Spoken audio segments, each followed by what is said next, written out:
Screen show हो रही है मेरी? जी हो रही है। एक सेकंड रुकना।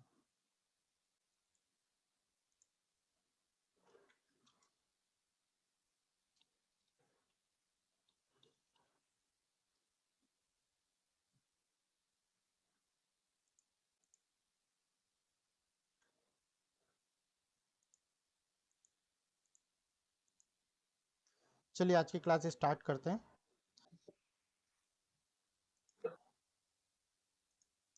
चलिए बेसिक से स्टार्ट करते हैं। सबसे पहले लैंग्वेज पढ़ने से पहले, कोई सी भी लैंग्वेज पढ़ो ना, तो पहले आपको उसका बेसिक फंडामेंटल थोड़ा सा क्लियर होना चाहिए। ठीक है, तो मैं पहले बेसिक फंडामेंटल से क्लियर करता हुआ चलूंगा। मान के चलिए आपकी अभी एक आध हफ्ते क्लास पूरा पाइथन का पूरा जितना भी थ्योरी होता है, डेटा टाइप्स, वेरिएबल, सब उसी पे बेस्ड होगा, है ना। तो उसके हम थोड़ा सा ओवरव्यू, डिटेलिंग, पूरा कैसे चीजें काम करती है उस पर करेंगे, और प्रैक्टिकल वर्क एक हफ्ते के बाद चालू होगा। ठीक है ना। तो इसको ध्यान से समझना, क्योंकि एक जगह आपने बेसिक क्लियर कर लिया तो आप कोई सी भी लैंग्वेज पढ़ो, सी, सी प्लस प्लस, जावा, डॉट नेट, बेसिक सब जगह सेम होता है। तो इसको थोड़ा सा ध्यान से सुनना। तो सबसे पहली चीज देखो, जो हमारे कंप्यूटर को है क्या बोलते हैं? सिस्टम बोलते हैं। सिस्टम मतलब हमारे जो नॉर्मल पर्सनल कंप्यूटर्स होते हैं, जिन्हें हम पीसी बोलते हैं, उसे हम सिस्टम कहा जाता है। ठीक है। अगर मैं सिस्टम की नॉर्मल डेफिनेशन दूं, ज्यादा डिटेल में ना जाए, केवल एक ब्रीफ डेफिनेशन लें, तो व्हाट इज सिस्टम? सिस्टम जो होता है, it takes input from the user, process on given data and display output on monitor। एक सिंपल डेफिनेशन देखा जाए तो हमारे जो कंप्यूटर्स होते हैं, सिस्टम होते हैं, वो ये काम करते हैं। हमसे इनपुट लेते हैं, उस दिए हुए इनपुट को प्रोसेस करते हैं, और जो भी आउटपुट आता है उसे मॉनिटर पर डिस्प्ले करते हैं। तो यहाँ सिस्टम का मतलब है जो हमारे कंप्यूटर्स होते हैं। Parts of system, sorry, parts of system. Parts of system कितने होते हैं? सिस्टम के दो पार्ट्स में, मतलब दो पार्ट्स में उसको डिवाइड किया गया। पहला होता है सॉफ्टवेयर, और दूसरा पार्ट होता है हार्डवेयर। ये हम बचपन से ही पढ़ते आ रहे हैं। सॉफ्टवेयर क्या होता है? जैसे हम बचपन में या 6th 7th में क्या पढ़ते हैं? सॉफ्टवेयर होते हैं जिन्हें टच नहीं कर सकते, हार्डवेयर वो होते हैं जिन्हें हम टच कर सकते हैं, बट ऐसी डेफिनेशन नहीं। ठीक है। सॉफ्टवेयर मतलब पहले से बने हुए रेडीमेड प्रोग्राम जो यूजर के काम को आसान कर देते हैं। तो all the readymade program all the ready-made program which helps the user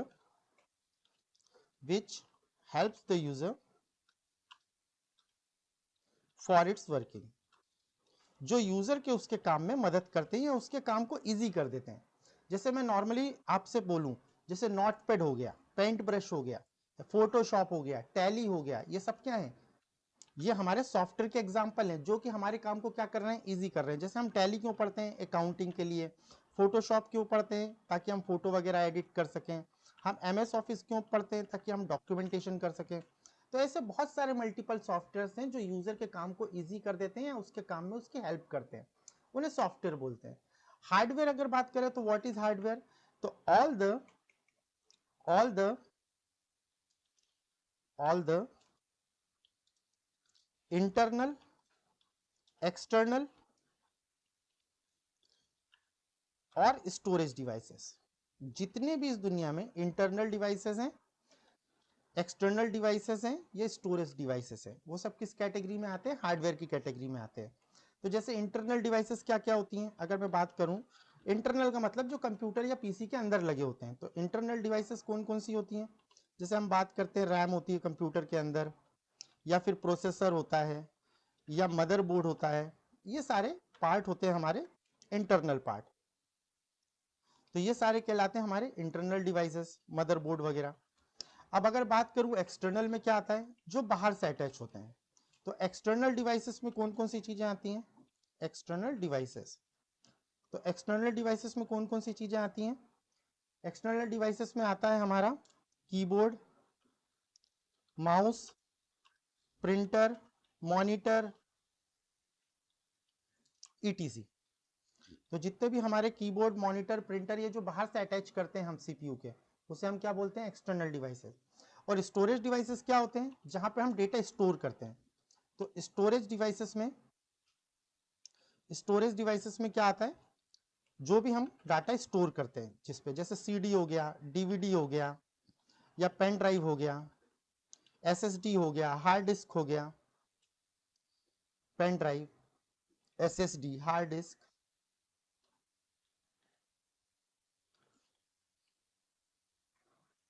hard disk हो गया, ये सारी चीजें किसमें आती हैं स्टोरेज में।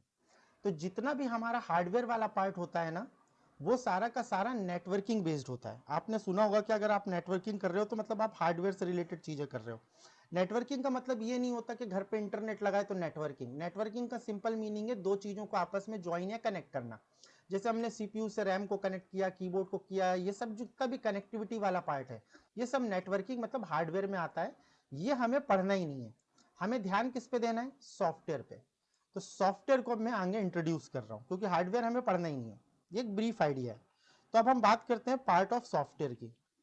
सॉफ्टवेयर के कितने पार्ट होते हैं, तो पार्ट ऑफ सॉफ्टवेयर में दो होते हैं। अब यहां से आपको एग्जाम में आएगा, अभी तक जितनी भी चीजें मैंने अभी ऊपर बताई है ऑलरेडी आप थोड़ा बहुत जानते हो, ठीक है, पर अब जो बता रहा हूं ये आपको नहीं पता, और ये एग्जाम में पूछा जाता है कॉलेज लेवल पे भी, स्कूल लेवल पे भी। तो ध्यान से सुनना।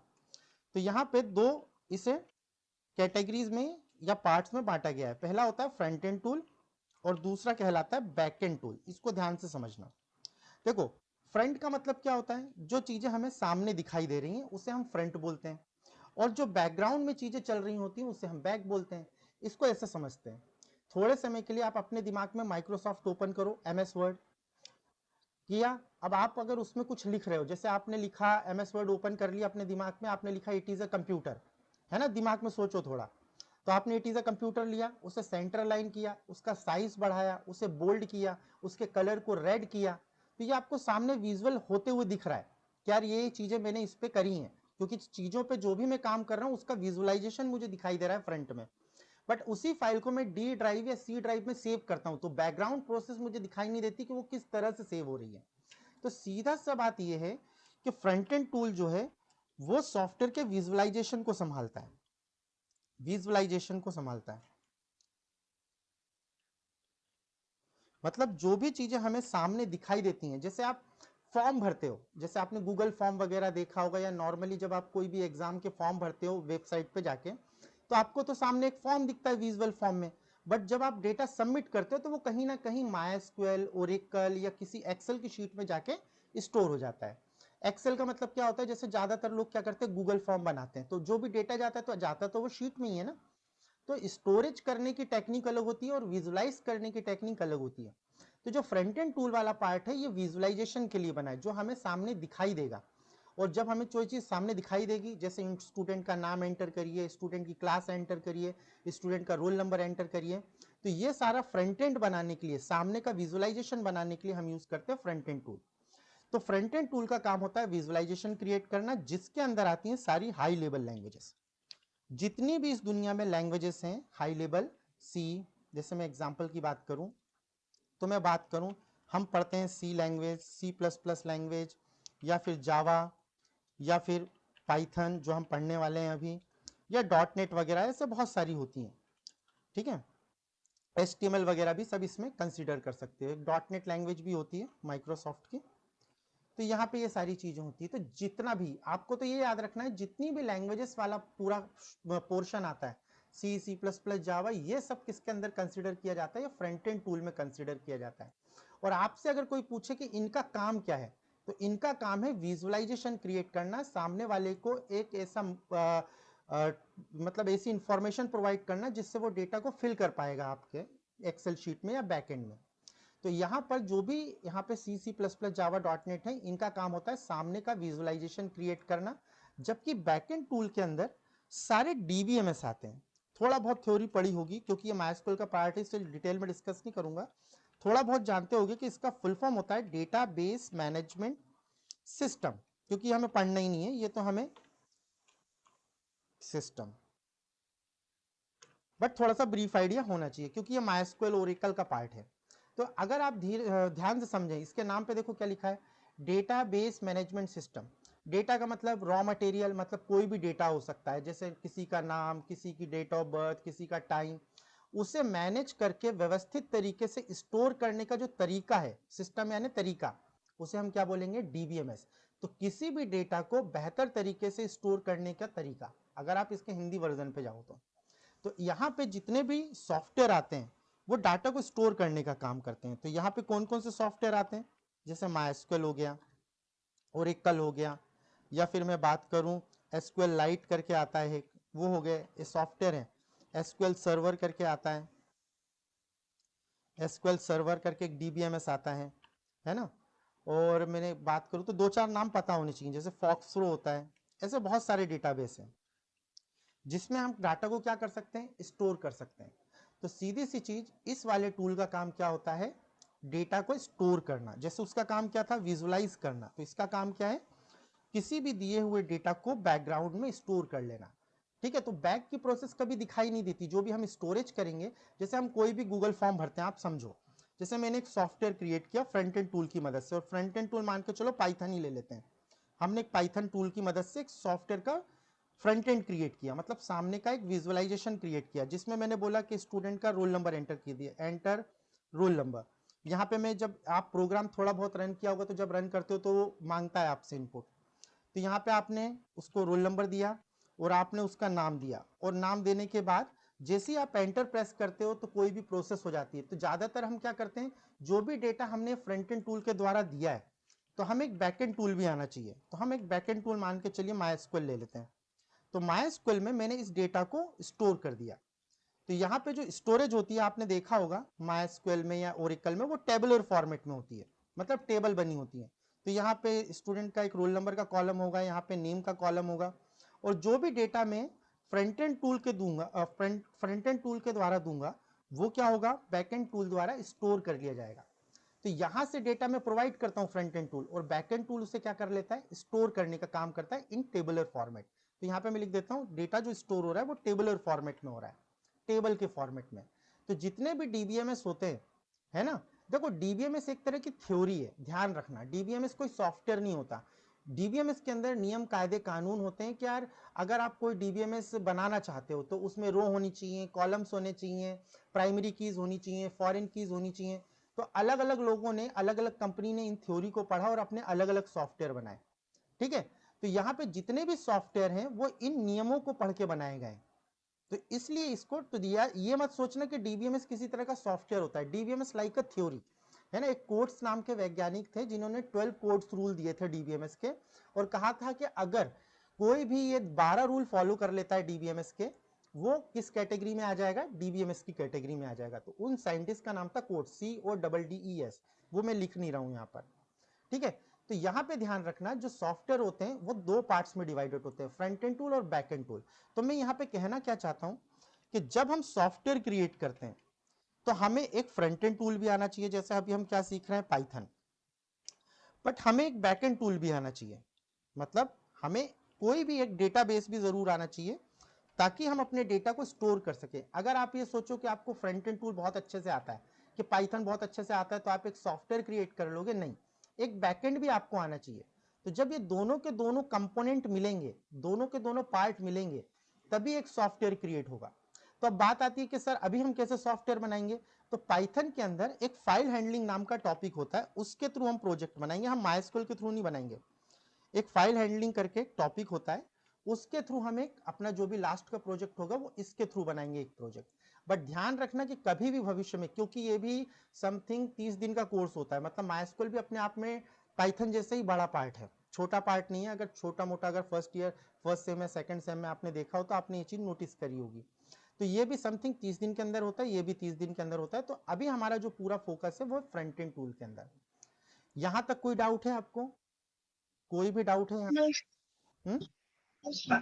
No sir. हाँ, तो ध्यान से ये चीज समझना कि जब भी, अब देखो एग्जाम में ये क्वेश्चन जरूर आता है। देखो आपको रटना नहीं है, आपको दिमाग में ये रखना है कि मेरे मुंह से निकल रहा है फ्रंट एंड टूल, तो आपके दिमाग में सीधे लैंग्वेज क्लिक होनी चाहिए कि C++ के बारे में बात हो रही है। और अगर मेरे मुंह से निकल रहा है बैक एंड टूल, तो आपके दिमाग में होना चाहिए कि माइस्क्वेल ओरेकल के बारे में बात हो रही है ना। तो मतलब ये याद करने का तरीका है, इसको रटो मत, क्योंकि ये वाइवा में पूछेगा आपसे, जैसे आप प्रोजेक्ट लेके जाओगे ना, तो वो आपसे पूछेगा कि आपने प्रोजेक्ट में फ्रंट एंड क्या यूज किया है, तो आपको बताना पड़ेगा अपनी लैंग्वेज का नाम, और पूछेगा बैकएंड में क्या यूज किया है, तो जो भी आपने बैकएंड जिससे भी आपने कनेक्टिविटी की है, MySQL या ओरेकल किसी से भी कनेक्टिविटी की है, वो आपको नाम बताना पड़ेगा, क्योंकि प्रोजेक्ट बनाते समय इन दोनों चीजों की जरूरत पड़ती है हमें, फ्रंट एंड टूल की भी और बैक एंड टूल की।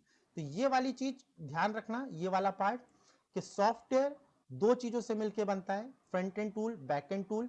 आप सोचो कि आपको फ्रंट एंड टूल आता है तो आप सॉफ्टवेयर बना लोगे, तो ऐसा नहीं हो सकता, छोटे मोटे आप काम कर पाओगे, पर एक बैक एंड टूल भी आपको सीखना पड़ेगा। चलिए अब आगे बात करते हैं। तो यहां पे अभी हमने बात करी पार्ट ऑफ सॉफ्टवेयर की, अब हम बात कर रहे हैं टाइप्स ऑफ सॉफ्टवेयर।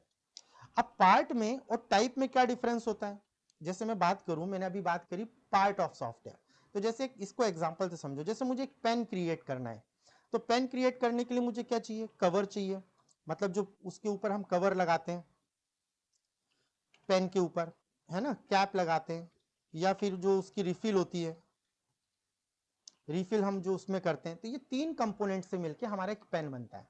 बट अगर मैं बात करूं इसकी कैटेगरी की, तो वो क्या होते हैं, जैसे red pen, green pen, blue pen, पर कंपोनेंट तीनों के तीनों में सेम यूज हो रहे हैं। मतलब अगर आपको एक पेन बनाना है तो आपको तीनों के तीनों पार्ट यूज करने पड़ेंगे। तो पार्ट का यहां पे मतलब है कंपोनेंट। अगर फ्रंट एंड नहीं होगा और बैक एंड नहीं होगा तो सॉफ्टवेयर क्रिएट ही नहीं हो सकता। पर टाइप का मतलब क्या होता है कि किस सॉफ्टवेयर को कौन सी कैटेगरी में रखा हुआ है, कौन कौन सी कैटेगरी को बिलोंग करते हैं। तो यहां पे पार्ट का मतलब कंपोनेंट होता है और टाइप का मतलब कैटेगरी होता है, तो इसको ऐसे ध्यान रखना। तो अभी हम बात कर रहे हैं सॉफ्टवेयर के टाइप्स की। तो तीन तरह के सॉफ्टवेयर होते हैं, सिस्टम सॉफ्टवेयर, एप्लीकेशन सॉफ्टवेयर, और तीसरा होता है हमारे पास यूटिलिटी सॉफ्टवेयर। यूटिलिटी सॉफ्टवेयर, तो ये तीन कैटेगरी में हमारा पूरा सॉफ्टवेयर का कैटेगरी बटी हुई है ना। अब यहां पे देखो, इसे भी नहीं रटना है, इसको भी ध्यान से भी कैसे समझना है वो थोड़ा सा समझो, ब्रीफ आइडिया ले रहे हैं हम। सिस्टम सॉफ्टवेयर क्या होते हैं, ऐसे सभी सॉफ्टवेयर जो सिस्टम को चलाने का काम कर रहे हैं। सिस्टम का मतलब क्या होता है, कंप्यूटर, इससे कंफ्यूज मत होना, कंप्यूटर मतलब हमारा जो नॉर्मल कंप्यूटर होता है उससे चलाने का काम करते हैं, उसे हम बोलते हैं सिस्टम सॉफ्टवेयर। तो हमारे कंप्यूटर को कौन चलाता है, वो होते हैं ऑपरेटिंग सिस्टम। जितने भी इस दुनिया में ऑपरेटिंग सिस्टम हैं, जैसे मैं बात करूं विंडोज 11, या मैं बात करूं लिनक्स, या मैं बात करूं मैक एप्पल के, तो ये सारे के सारे जितने भी ऑपरेटिंग सिस्टम इस दुनिया में एग्जिस्ट करते हैं, वो सब कैटेगरी में आते हैं हमारे, किस कैटेगरी में आते हैं, सिस्टम सॉफ्टवेयर। तो ऐसे सॉफ्टवेयर जो कि कंप्यूटर को चलाने का काम करते हैं, कंप्यूटर को कंट्रोल करने का काम करते हैं, उन्हें हम बोलते हैं सिस्टम सॉफ्टवेयर। तो ऑपरेटिंग सिस्टम क्या होते हैं, अगर कोई पूछ ले व्हाट इज ऑपरेटिंग सिस्टम, तो ऑपरेटिंग सिस्टम यूजर और कंप्यूटर के बीच का एक इंटरफेस होता है। जैसे मान लो यहां पे हमारे पास हमारा पीसी कंप्यूटर है ना, पीसी, और यहां पे हमारा सीपीयू है, ठीक है। अब हम जो भी इंस्ट्रक्शन दे रहे हैं, मान के चलो हमने सिस्टम पे मॉनिटर पे एमएस वर्ड खोल के रखा है, एमएस वर्ड। अब एमएस वर्ड पे हमने दी कमांड प्रिंट की कि हमें प्रिंट निकाल दो पेज नंबर 1, पेज नंबर 1 को प्रिंट निकालो, तो ये प्रोसेस होने के पास किसके पास जाएगा, सीपीयू के पास।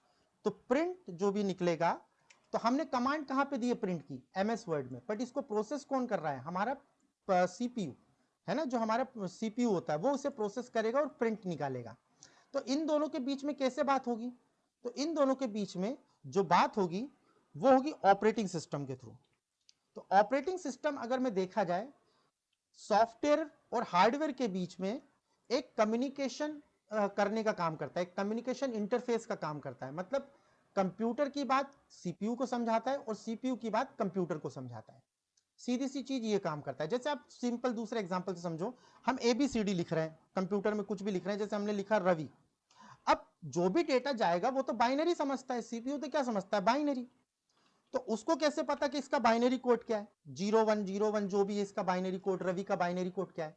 तो ये क्या कर रहा है ऑपरेटिंग सिस्टम, जो भी हम टेक्स्ट लिख रहे हैं उसको बाइनरी फॉर्म में समझाने का काम किसका है, उसका काम है ऑपरेटिंग सिस्टम का, ठीक है। तो हमारे और कंप्यूटर के बीच में देखो, हमारे मतलब क्या होता है, एमएस वर्ड सॉफ्टवेयर है, और यहाँ पे प्रिंटर क्या है, हमारा हार्डवेयर, जो कि हमारे प्रिंट को निकाल रहा है, प्रिंटर। तो यहाँ पे जो हम कमांड दे रहे हैं, जो एमएस वर्ड पे कमांड दे रहा है वो हम ही है ना, यूजर ही है, एक व्यक्ति कमांड दे रहा है। तो इसे दो तरीके से बोल सकते हो कि सॉफ्टवेयर और हार्डवेयर के बीच में जो कम्युनिकेशन क्रिएट करता है उसे हम ऑपरेटिंग सिस्टम बोलते हैं। या फिर दूसरी डेफिनेशन ये दे सकते हो कि यूजर और कंप्यूटर के बीच में जो कम्युनिकेशन क्रिएट करता है या उसकी बात हमें समझाता है उसे हम क्या बोलते हैं, operating system.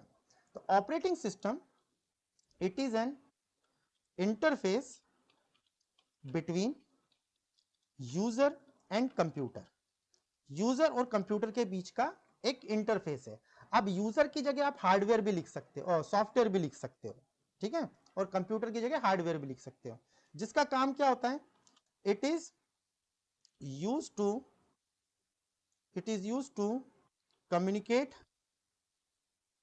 communicate between user and computer.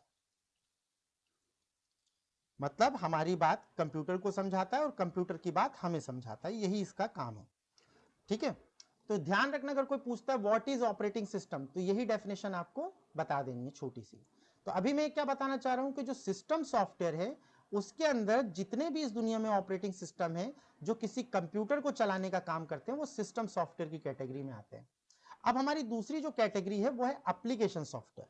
अभी एप्लीकेशन सॉफ्टवेयर क्या होते हैं, तो अभी हमने देखा कि हमने ऑपरेटिंग सिस्टम कंप्यूटर को चलाने के लिए यूज किया। मान लो हमने अपने सिस्टम पे एक ऑपरेटिंग सिस्टम डाला, मान लो ज्यादातर हम विंडोज यूज करते हैं तो हम विंडोज 11 ही यूज कर लेते हैं। मान लो हमने अपने सिस्टम पे विंडोज 11 इंस्टॉल किया। अब आप देखते होंगे कि जैसे आप विंडो 11 इंस्टॉल करते हो तो उसके साथ हमें कुछ रेडीमेड सॉफ्टवेयर मिल जाते हैं, हमें उसे अलग से इंस्टॉल नहीं करना पड़ता। जैसे हम बात करें नोटपैड, नोटपैड हमें उसी के साथ में मिल जाता है, हमें अलग से इंस्टॉल करने की जरूरत नहीं पड़ती। पेंट ब्रश, जो छोटे मोटे सॉफ्टवेयर होते हैं वो भी हमें मिल जाते हैं। कैलकुलेटर, कैलकुलेटर होता है वो मिल जाता है हमें। या फिर हम बात करें जो गेम्स वगैरह होते हैं ताश वगैरह के छोटे मोटे, वो सारे। तो यहां पे मैं कहना चाह रहा हूं कि ऐसे सॉफ्टवेयर जो ऑपरेटिंग सिस्टम के साथ हमें खुद में खुद मिल जाते हैं, हमें अलग से परचेस नहीं करना, हमें अलग से डालना नहीं है, वो सारे के सारे सॉफ्टवेयर किस कैटेगरी में आते हैं, एप्लीकेशन सॉफ्टवेयर की कैटेगरी में आते हैं, ये ध्यान रखना। तो अगर मैं बोलूं व्हाट इज एप्लीकेशन सॉफ्टवेयर, तो all the all the software which is given by the operating system by default, जो ऑपरेटिंग सिस्टम के साथ हमें खुद में खुद मिल जाते हैं। यहां फ्री नहीं लिखना है, बाय डिफॉल्ट मतलब हमने इंस्टॉल किया और उसके साथ हमें मिल गए, फ्री कोई चीज नहीं होती। अगर आपने विंडो 11 ही अगर 10,000 का लिया है तो उनकी कीमत ये सब इंक्लूड है इनकी, ठीक है। तो फ्री शब्द यहाँ पे बिल्कुल मत बोलना, या तो बाय डिफॉल्ट बोलना या तो इनबिल्ट बोलना, खुद ही मिल जाते हैं, हमें अलग से परचेस करने की जरूरत नहीं है ना। तो ये ध्यान से थोड़ा सा रखना, फ्री शब्द यूज नहीं करना है यहाँ पे, जो हमें बाय डिफॉल्ट मिल जाते हैं, नो नीड टू परचेस, है ना, एक्सप्लिसिटली। अब यहाँ पे तीसरी कैटेगरी आती है जो कि है यूटिलिटी सॉफ्टवेयर। अब नाम से समझ में आ रहा है, यूटिलिटी मतलब आवश्यकता अनुसार। ऐसे सॉफ्टवेयर हमें जरूरत पड़ी, हम दुकान पे गए, परचेस किया, या ऑनलाइन वेबसाइट से कोई चीज सॉफ्टवेयर परचेस किया और उसे अपने सिस्टम पे इंस्टॉल किया, वो सभी के सभी सॉफ्टवेयर किस कैटेगरी में आ जाते हैं, यूटिलिटी। तो अगर मैं सिंपल डेफिनेशन देना चाहूं तो क्या होगी, all the software which we have to purchase और डाउनलोड, या तो हम किसी वेबसाइट से उसे डाउनलोड कर रहे हैं या दुकान से परचेस करके ला रहे हैं। मतलब ये ऑपरेटिंग सिस्टम का डिफॉल्ट पार्ट नहीं है, इसे हमें अलग से इंस्टॉल करना पड़ रहा है। जैसे मान के चलो मुझे अकाउंटिंग का काम करना है तो मैं टैली का लाइसेंस लिया और टैली इंस्टॉल कर लिया, या फिर मुझे फोटोशॉप का काम करना है तो फोटोशॉप का लाइसेंस लिया और इंस्टॉल कर लिया, एमएस ऑफिस पे काम करना है तो एमएस ऑफिस का लाइसेंस लिया और इंस्टॉल कर लिया।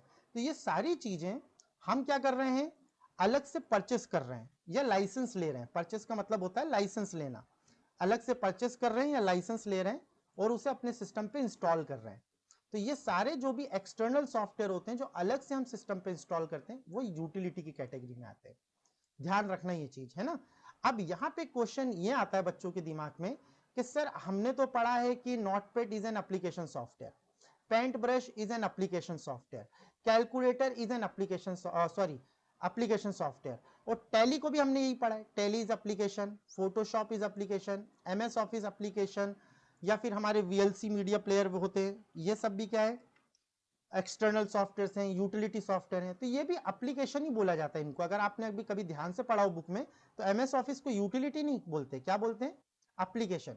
तो ऐसा होता क्यों है, देखो एक दिमाग में सोचो कि हम हमारे जो भी बॉडी है, बॉडी में हमारे आंख, नाक, मुंह, कान, ये सारी चीजें हैं, ठीक है। तो यहाँ पे ये जो है हमारे शरीर के इनबिल्ट पार्ट्स हैं, इन्हें हमें अलग से परचेस नहीं करना है ना। बट मान के चलो मैंने एक हेलमेट खरीद लिया और हेलमेट मैंने लगा लिया, तो वो मेरे बॉडी का एक्सटर्नल पार्ट है, उसे मैं निकाल भी सकता हूँ, लगा भी सकता हूँ जरूरत के हिसाब से। तो अगर मुझे टैली की जरूरत है तो मैं इंस्टॉल करूंगा, और टैली की जरूरत नहीं है तो नहीं करूंगा। जैसे मुझे लैंग्वेज पढ़नी है पाइथन, तो जितनी भी हाई लेवल लैंग्वेजेस हैं ये सब भी, या जितने भी DBMS है, माइस्क्वेल, ओरेकल वगैरह भी, ये सब भी किस कैटेगरी में आते हैं, यूटिलिटी। क्योंकि आवश्यकता के अनुसार हम इसे इंस्टॉल करते हैं और अपना यूज करते हैं, है ना। जब जरूरत पड़ी तो हटा दिया और जब जरूरत पड़ी तो यूज कर लिया। ये इसके साथ, अब आप अगर देखो तो नोटपैड को आप अनइंस्टॉल नहीं कर पाते, क्यों, क्योंकि वो उसका इनबिल्ट पार्ट है ना। आप उसे अलग से नहीं कर पाओगे, मतलब वो डिलीट नहीं कर पाओगे, अनइंस्टॉल नहीं कर पाओगे, ठीक है। तो यहाँ पे कंफ्यूजन मत रखना कि कौन सा एप्लीकेशन है कौन सा यूटिलिटी है। कभी बुक में मिले कि पाइथन इज एप्लीकेशन, तो वो भी गलत नहीं कह रहा है, क्योंकि कोई भी चीज जब सिस्टम पे इंस्टॉल हो जाएगी, जैसे मैंने टैली दुकान पे जब है जब तक वो जरूरत है, पर जैसे ही दुकान से खरीद के लाया और सिस्टम पे इंस्टॉल कर दिया, तो वो एप्लीकेशन ही बन गया, क्योंकि वो अब ऑपरेटिंग सिस्टम का एक पार्ट है, वो विंडो 11 का ही एक पार्ट है इंस्टॉल होने के बाद टैली। तो इसे एप्लीकेशन भी बोल सकते हैं और टैली भी, यूटिलिटी भी बोल सकते हैं, ठीक है। कंफ्यूज मत होना, एप्लीकेशन को यूटिलिटी नहीं कह सकते, बट यूटिलिटी को एप्लीकेशन और यूटिलिटी दोनों कह सकते हैं। तो यहां पे जो हमारे सॉफ्टवेयर थे उनको तीन टाइप्स में कैटेगराइज किया गया। जितने ऑपरेटिंग सिस्टम थे उनकी एक कैटेगरी बनाई गई सिस्टम, ऑपरेटिंग सिस्टम के साथ जो इनबिल्ट सॉफ्टवेयर मिले उनकी कैटेगरी बनाई गई एप्लीकेशन, और जो अलग से परचेस करते हैं या अलग से डाउनलोड करते हैं, जैसे high level language, MySQL, high level मतलब C++, जावा, ये अलग से इंस्टॉल करते हैं। अब कोई क्या बोलते हैं टप एंड टाउन वाला है, उसको थोड़ी ना जरूरत है हाई लेवल पाइथन की, तो वो नहीं इंस्टॉल करेगा, जरूरत के हिसाब से चीजें। तो इस तरह से काम होता है।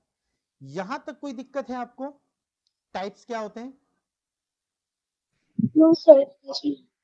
कोई दिक्कत है, No, sir. ओके।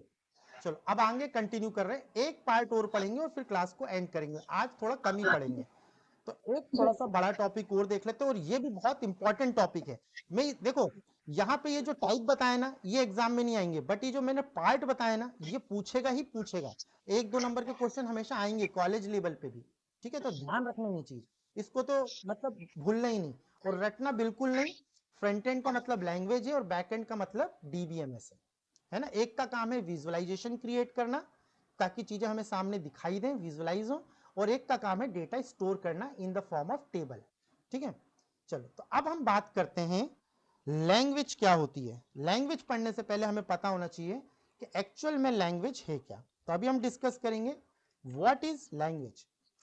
छोटी मोटी कोई लैंग्वेज पढ़ी आपने, C++ कभी पढ़ी है?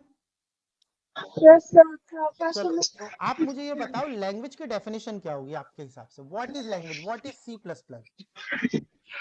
that is इंग्लिश में कम्युनिकेट करते हैं तो कंप्यूटर के सिस्टम में मतलब एक दूसरे के साथ सॉफ्टवेयर कम्युनिकेट। ठीक ठीक, ध्यान से समझो, जैसे मान लो हम C++ या C लैंग्वेज यूज कर रहे हैं, छोटा मोटा थोड़ा बहुत कभी पढ़ा हो, तो आपको कुछ गिवन इंस्ट्रक्शंस होते हैं, आप अपने मन से काम नहीं कर सकते। जैसे एवरी एंड ईच लाइन के एंड में सेमीकोलन लगाना है, या जो भी स्ट्रिंग है उसे डबल कोट्स में लिखना है, जो भी जो सिंगल कैरेक्टर है उसे सिंगल कैरेक्टर में लिखना है ना। पहले से बने हुए कोई भी कोडिंग रन करनी है तो उसे वॉइड मेन के बीच में लिखना है। तो पहले से बने हुए फिक्स रूल होते हैं किसी भी लैंग्वेज के, अगर आप वो फॉलो नहीं करोगे तो आप उस लैंग्वेज पे काम नहीं कर सकते। हर लैंग्वेज का अपना एक सिस्टम होता है काम करने का, ठीक है। तो अगर मैं बोलूं कि हर लैंग्वेज के अपने कुछ इंस्ट्रक्शंस होते हैं, उन्हीं के समूह को हम क्या बोलते हैं, लैंग्वेज। तो अगर मैं लैंग्वेज की एक लाइन में डेफिनेशन दूं तो सेट ऑफ इंस्ट्रक्शन, निर्देशों का समूह क्या कहलाता है, लैंग्वेज। और लैंग्वेज का काम क्या होता है, अभी मैंने बताया फ्रंट एंड टूल में पढ़ाया। अगर आप ऊपर ध्यान दो तो फ्रंट एंड टूल में मैंने क्या बताया था कि सारी लैंग्वेजेस इसमें आती हैं और इनका काम होता है सॉफ्टवेयर क्रिएट करना। क्या क्रिएट करना, सॉफ्टवेयर को क्रिएट करना, विजुअलाइजेशन क्रिएट करना। बिना इसके सॉफ्टवेयर क्रिएट हो ही नहीं सकता C++ के अलावा। तो अगर मैं बोलूं व्हाट इज लैंग्वेज, तो लैंग्वेज का काम होता है सॉफ्टवेयर को क्रिएट करना। तो it is use to create software, इसकी मदद से हम सॉफ्टवेयर क्रिएट कर सकते हैं। Without language we can not create an software. तो पहली है it is a set of instruction, निर्देशों का समूह, लाइनों का समूह नहीं, निर्देश हैं, पहले से बने हुए कुछ इंस्ट्रक्शंस हैं, उनके समूह को हम लैंग्वेज बोलते हैं। वो चाहे कोई भी लैंग्वेज हो, C++, जावा, पाइथन, कोई भी हो सकती है वो लैंग्वेज। सबके कुछ पहले से फिक्स इंस्ट्रक्शंस होते हैं, उन्हें हम लैंग्वेज बोलते हैं। अब ये जो लैंग्वेज होता है ये 3 पार्ट्स में डिवाइड है। तो पार्ट ऑफ लैंग्वेज या types of language, types of language, language के 3 टाइप होते हैं। इसको ध्यान से समझना, ये बाइबल में बहुत अच्छे से पूछा जाता है ये वाली चीज। तो पहले देखो 3 तरह की लैंग्वेज होती है, पहले तीनों के नाम देखो। पहली होती है मशीन लैंग्वेज, दूसरी होती है असेंबली लैंग्वेज, असेंबली लैंग्वेज, तीसरी होती है हाई लेवल लैंग्वेज। जो हमें पढ़ना है, हमें तो पढ़ना क्या है, हाई लेवल लैंग्वेज। हमारी ये वाली कैटेगरी है, हमें ये वाली लैंग्वेज डिस्कस करनी है, बट हमें पता तीनों के बारे में होना चाहिए। और ये तीनों की तीनों लैंग्वेज क्या कर सकती हैं, एक सॉफ्टवेयर क्रिएट कर सकती है। बट तीनों के तीनों अलग अलग टाइम पे आई। शुरुआत पे एकदम स्टार्टिंग पे कौन सी लैंग्वेज आई, मशीन, फिर बाद में बीच में 10-12 साल बाद आई ये, और आज की डेट में क्या चल रही है, हाई लेवल लैंग्वेज। तो तीनों में डिफरेंस क्या है। पहली चीज देखो, कोई भी लैंग्वेज हो, चाहे मैं बात करूं मशीन की, असेंबली की या हाई लेवल, दोनों में एक कोड कॉमन होते हैं, 2 कोड कॉमन होते हैं। एक होता है सोर्स कोड, सोर्स कोड, और दूसरे होते हैं मशीन कोड, मशीन कोड। तो यहां पे, अरे सॉरी, सोर्स कोड और मशीन कोड, ये 2 कोड हर लैंग्वेज में कॉमन होते हैं। चाहे मैं मशीन पढ़ूं, चाहे मैं असेंबली लैंग्वेज पढ़ूं, या फिर मैं हाई लेवल लैंग्वेज पढ़ूं, कोई सी भी लैंग्वेज पढ़ूं, मुझे ये 2 कोड देखने को मिलेंगे ही मिलेंगे, विदाउट इसके काम हो ही नहीं सकता। तो यहां पे भी सोर्स कोड होते हैं और मशीन कोड होते हैं, यहां पे भी सोर्स कोड मशीन कोड होते हैं, और यहां पे भी सोर्स कोड मशीन कोड होते हैं। अब बात आती है what is source code, source code कहेंगे किसे, सोर्स कोड होते क्या है। तो अगर मैं नॉर्मली भाषा में बोलूं सोर्स कोड क्या है, तो सोर्स कोड यूजर द्वारा लिखे गए कोड है, जो हम लिखते हैं। जैसे हम लिखते हैं ना, print F, scan F, enter first number, जो भी हम लिख रहे हैं, जो भी हम टाइप कर रहे हैं, उन कोड को हम बोलते हैं सोर्स कोड। तो प्रोग्रामर द्वारा लिखे गए कोड को हम सोर्स कोड बोलते हैं। तो it is a code which is written by the programmer, जो प्रोग्रामर के द्वारा लिखे जाते हैं। मतलब हम लिखते हैं, यूजर लिखता है, व्यक्ति लिखता है इस कोड को। और मशीन कोड क्या होते हैं, जिसे कंप्यूटर समझता है, जिसे हम बाइनरी कोड भी कहते हैं। तो this code is understand by the CPU या कंप्यूटर, सीपीयू के द्वारा समझे जाते हैं कंप्यूटर, जिसे हम बाइनरी लैंग्वेज भी बोलते हैं। 0-1 का फॉर्म, कंप्यूटर थोड़ी ना एबीसीडी समझता है, उससे तो 0-1 समझ में आता है, बाइनरी लैंग्वेज। तो यहां पे कंप्यूटर द्वारा समझे जाने वाले कोड होते हैं मशीन कोड, और हमारे द्वारा लिखे गए कोड को कहते हैं सोर्स कोड। तो यहां पे जो तीनों की तीनों लैंग्वेज है, मशीन, असेंबली और हाई लेवल, तीनों में ये कोड कॉमन होते हैं। अब डिफरेंस क्या आता है वो समझो। मशीन कोड तरफ आज तक कोई डिफरेंस नहीं आया, मशीन कोड आज भी बाइनरी ही समझता है, बाइनरी सिस्टम ही चलता है इस तरफ, मतलब 0-1 के फॉर्म में ही मशीन बात करता है। तो इस तरफ वाला पार्ट कभी भी चेंज हुआ ही नहीं, यहां पे हमेशा बाइनरी कोड ही कंप्यूटर समझता है। इस वाले पोर्शन पर जो भी चेंजेस हुए वो सोर्स कोड में हुए, मतलब हमारे द्वारा जो लिखे जाने वाले कोड। तो जब मैं मशीन लैंग्वेज के टाइम पे था, मतलब मान के चलो 80 का दशक, जब लैंग्वेज एकदम बनना चालू हुई थी, पाइथन वगैरह ये सब चीजें, ठीक है, 85-86 के आसपास, जब ये सब चीजें कंप्यूटर वगैरह डेवलप होने लगे, है ना, उस समय जब स्टार्टिंग में हमें एक सॉफ्टवेयर बनाने की जरूरत पड़ी, तो हमने जो लैंग्वेज इंट्रोड्यूस करी वो थी मशीन लैंग्वेज। बट इसमें दिक्कत क्या थी, इसमें जो सोर्स कोड थे, जो हम कोड लिखते हैं, वो बाइनरी में ही लिखना पड़ता था। हम इंग्लिश में नहीं लिखते थे एबीसीडी के फॉर्म में, हम बाइनरी में ही लिखते थे, और कंप्यूटर समझता भी क्या था, बाइनरी। अरे इसको ऐसे समझो, जैसे मुझे ए लिखना है, जैसे मुझे आर लिखना है तो आर का कोई फिक्स बाइनरी कोड होगा, या मुझे ए लिखना है तो ए का पहले से फिक्स कोई बाइनरी कोड होगा, या मुझे वी लिखना है तो हर कैरेक्टर का अपना एक बाइनरी कोड होता था। और अगर मुझे आई लिखना है रवि तो इसका भी अपना कोई बाइनरी कोड होगा। तो अगर मुझे सिंपल रवि लिखना है तो मुझे ये बाइनरी कोड लिखने पड़ेंगे, ना कि ये लेटर्स लिखने हैं। मतलब कोडिंग जो होगी वो बाइनरी में ही होगी, और कंप्यूटर समझता भी क्या है, बाइनरी ही समझता है। तो यहाँ पे कंप्यूटर के पास कोई हेडेक ही नहीं था। मतलब मैं हिंदी में बोल रहा हूँ, आप हिंदी में समझ रहे हो, है ना, कोई ट्रांसलेटर या किसी मीडिएटर की कोई बीच में जरूरत नहीं है। तो यहाँ पर मशीन कोड में और सोर्स कोड के बीच में किसी भी ट्रांसलेटर की हमें कोई जरूरत थी ही नहीं, क्योंकि हम लिख भी बाइनरी में रहे थे और कंप्यूटर समझता भी किस में है, बाइनरी में ही समझता है। तो इस केस में हमें किसी भी तरह की ट्रांसलेटर की जरूरत नहीं थी। No need any translator. तो हमें किसी भी तरह के ट्रांसलेटर की जरूरत नहीं थी। किस समय पे, मशीन कोड के समय। अब यहां पे देखो मैं हिंदी में बोल रहा हूं, आप हिंदी में समझ रहे हो, तो स्पीड क्या है, फास्ट है ना। अगर कोई चीज कन्वर्ट हो रही है तो कन्वर्ट होने में भी 30 सेकंड या 2 सेकंड 50 सेकंड या मिली सेकंड तो लगेंगे लगेंगे, है ना। पर हम डायरेक्ट बात कर रहे हैं तो उसमें कोई भी प्रोसेस नहीं हो रहा है, डायरेक्ट आप, मैं बोल रहा हूं आपको समझ में आ रहा है। तो ये जो लैंग्वेज थी ये फास्ट होती थी, मतलब सभी लैंग्वेजेस से ये फास्ट थी। पर ये दूसरी चीज टफ भी थी, कठिन भी थी। क्यों कठिन थी भाई, अब यहां पे अगर आप मानो RAVI मैंने 4 ही कैरेक्टर लिए, बट अगर आपको पता हो तो 2 कैरेक्टर पैटर्न होते हैं। एक होता है ASCII पैटर्न कैरेक्टर का, American standard code information interchange, इसका फुल फॉर्म होता है। तो इसके फुल फॉर्म पे इतना ध्यान मत लो, ये नेट पे मिल जाएगा। American standard code information interchange, ये जो है ये कैरेक्टर का एक सेट है, मतलब इसके अंदर कैरेक्टर्स आते हैं, और इसके अंदर टोटल कैरेक्टर कितने आते हैं, 256 कैरेक्टर की इसमें लिस्ट होती है। इसके अंदर 256 कैरेक्टर आते हैं। अब वो कैरेक्टर अल्फाबेट्स के फॉर्म में हो सकते हैं,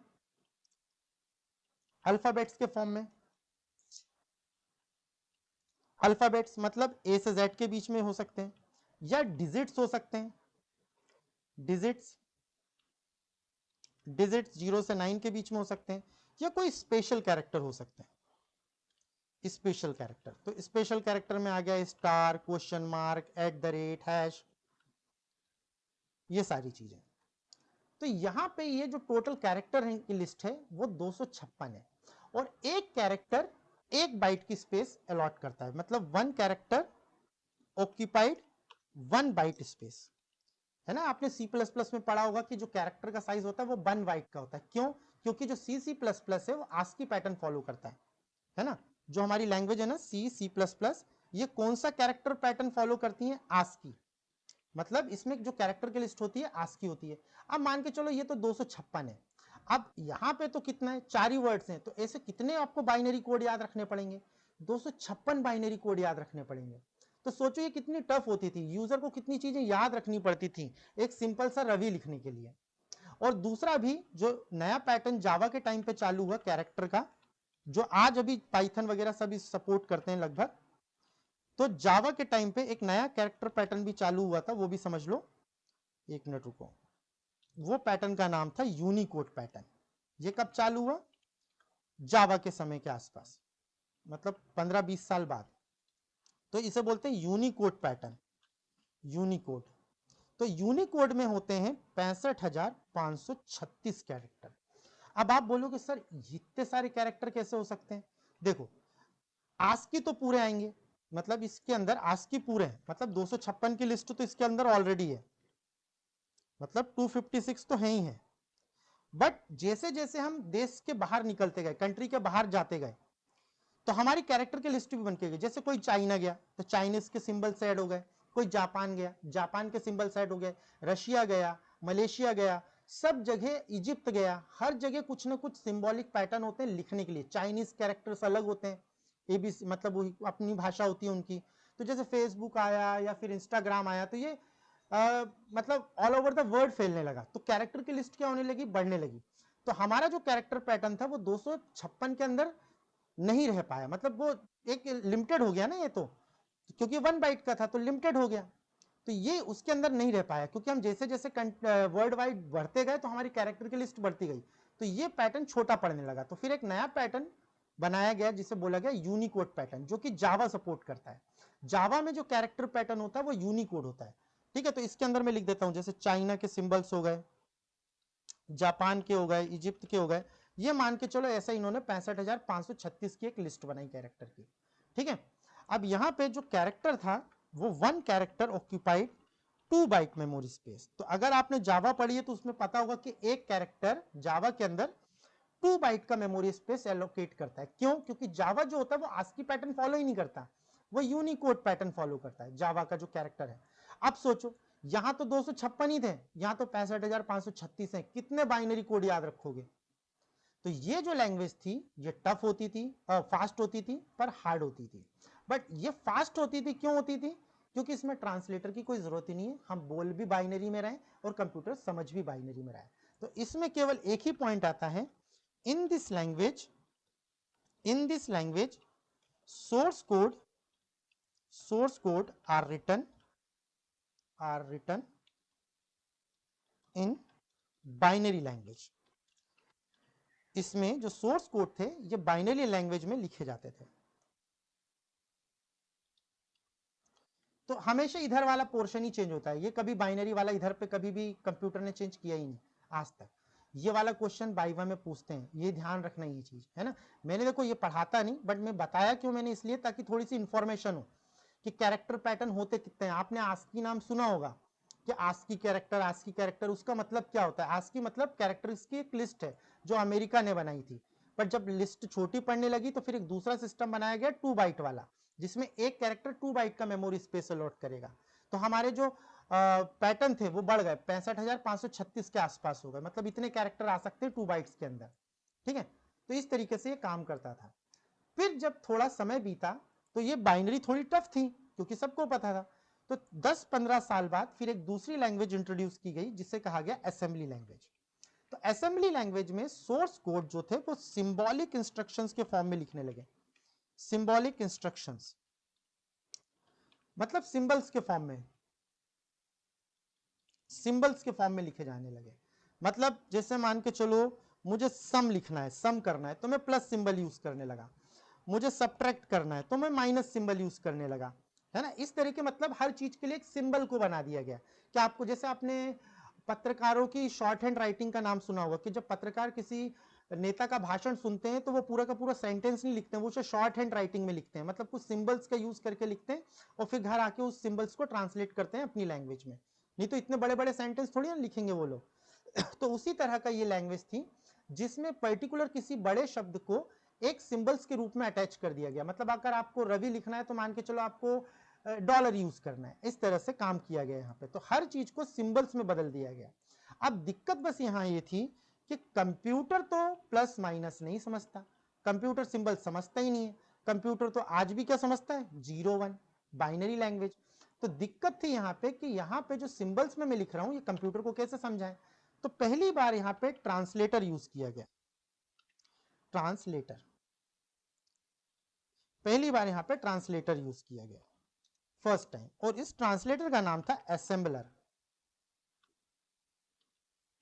असेंबली भाषा को जो ट्रांसलेट करे, जैसे असेंबली तो लैंग्वेज है, तो असेंबलर क्या हुआ, जो कि असेंबली भाषा में लिखे हुए कोड को ट्रांसलेट करेगा, उसे असेंबलर बोला गया। तो यहाँ पे ट्रांसलेटर का नाम गया असेंबलर। अब इसका काम क्या था, जो भी हम प्लस माइनस या जो भी सिंबल्स दे रहे हैं उसको बाइनरी में कन्वर्ट करके किसको समझाना? मशीन को। तो यहाँ पे ट्रांसलेट कौन कर रहा है? मशीन, क्योंकि मशीन को बाइनरी में चाहिए। तो ये जो प्रोसेस हो रही है कन्वर्जन की, किसके अंदर हो रही है? मशीन के अंदर। अभी किसके दिमाग में काम चल रहा था? आदमी सोच रहा था, मशीन कुछ काम ही नहीं कर रहा था। अब यहां से मशीन ने काम करना चालू कर दिया, क्योंकि मशीन को अब ट्रांसलेट करना पड़ रहा है। तो चीजें क्या हो गई, हल्की सी स्लो हो गई, बट काम हो रहा था, है ना, इंटरमीडिएट लेवल पर। तो यहाँ पे कोड को थोड़ा सिंप्लीफाई किया गया और यूजर का लोड कम किया गया, ताकि यूजर और इफिशिएंट वे में अपने प्रोग्राम को लिख सके। तो यहाँ पे अगर मैं सिंपल वे में बोलूं, assembly language, this language, this code is written in symbolic, yes, symbolic instruction form. तो इसके जो सोर्स कोड थे वो किस फॉर्म में लिखे गए? Symbolic instruction. और पहली बार ट्रांसलेटर का यूज किया गया क्योंकि प्लस माइनस कंप्यूटर को समझ में नहीं आते सिंबल्स। ठीक है, तो यहां पर हमारी असेंबली लैंग्वेज आई। फिर आज हमारा जो चल रहा है टाइम, उसमें चल रही है हाई लेवल लैंग्वेज। अब हाई लेवल लैंग्वेज आज चल रही है, तो अब हाई लेवल लैंग्वेज में क्या हुआ? मशीन लैंग्वेज आज भी बाइनरी ही है ना, आज भी हम बाइनरी, कंप्यूटर बाइनरी समझता है। चेंजेस हुए इस साइड, यहां पे अब हमने कोडिंग करनी चालू कर दी इंग्लिश भाषा में, इंग्लिश कोड में, मतलब अल्फाबेट्स के फॉर्म में हमने कोडिंग चालू कर दी, इंग्लिश लेटर लिखने लगे अल्फाबेट्स। जैसे आपने लिखा होगा, देखा होगा कि हमें C++ में लिखना है तो हम प्रिंट एफ लिखते हैं, ना कि कोई सिंबल लगाते हैं, प्रिंट एफ। या फिर हमें पाइथन पढ़ना है तो हम क्या लिखते हैं? प्रिंट लिखते हैं। हम सी आउट लिखते हैं, सीन लिखते हैं। तो हम क्या कर रहे हैं? अल्फाबेट्स का यूज करके कोडिंग कर रहे हैं।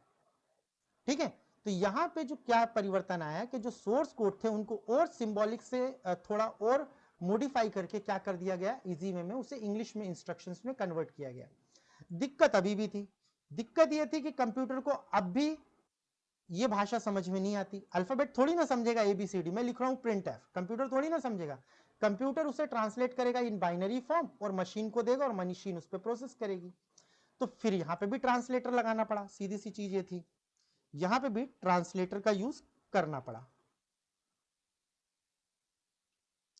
ट्रांसलेटर का यूज करना पड़ा। तो यहां पे जो ट्रांसलेटर यूज हुआ, ट्रांसलेटर यूज हुआ, उसको कहा गया कंपाइलर, और दूसरा ट्रांसलेटर हुआ इंटरप्रेटर। दो ट्रांसलेटर, कोई कंपाइलर यूज करते हैं कुछ लैंग्वेजेस, कुछ कम लैंग्वेजेस इंटरप्रेटर यूज करते हैं। जैसे हम पाइथन पढ़ने वाले हैं तो आपने सुना होगा Python is a interpreted language, but C++ में क्या सुनते हो? It is a compiler language. मतलब उसमें प्रोग्राम कंपाइलर का यूज करता है ट्रांसलेट करने के लिए, कंपाइल्ड लैंग्वेज है। पर पाइथन क्या है? इंटरप्रेटेड लैंग्वेज है।